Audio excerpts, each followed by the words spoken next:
Hi అండి, నమస్తే. ఇది చూసారా చెట్టు ఎలా ఉందో? చూడడానికి ఎంత చాలా అందంగా ఉంది. ఈ చెట్టు ఏమిటా అనుకుంటున్నారా? ఈ చెట్టు షుగర్ చెట్టు.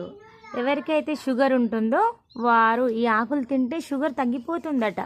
నాకు కూడా తెలియదు, కానీ మా ఇంట్లో మా అత్తమ్మ పెట్టింది. మా అత్తమ్మ పెట్టడం వల్ల తెలిసింది షుగర్ ఈ ఆకులు తినడం వల్ల షుగర్ అనేది కంట్రోల్లో ఉంటుందట. మీరు కూడా ఒకసారి ట్రై చేయండి, మీ ఇంట్లో పెట్టి ఒకసారి ట్రై చేయండి షుగర్ ఉన్న వాళ్ళైతే.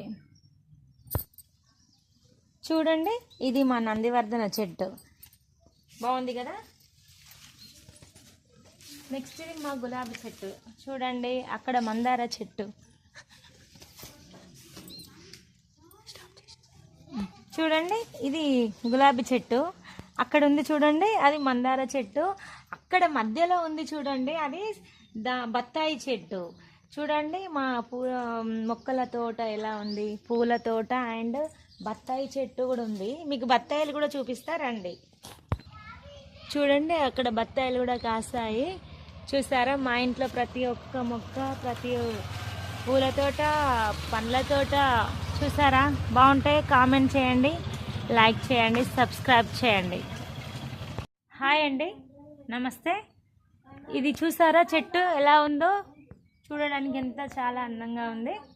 ఈ చెట్టు ఏమిటా అనుకుంటున్నారా? ఈ చెట్టు షుగర్ చెట్టు. ఎవరికైతే షుగర్ ఉంటుందో వారు ఈ ఆకులు తింటే షుగర్ తగ్గిపోతుందట.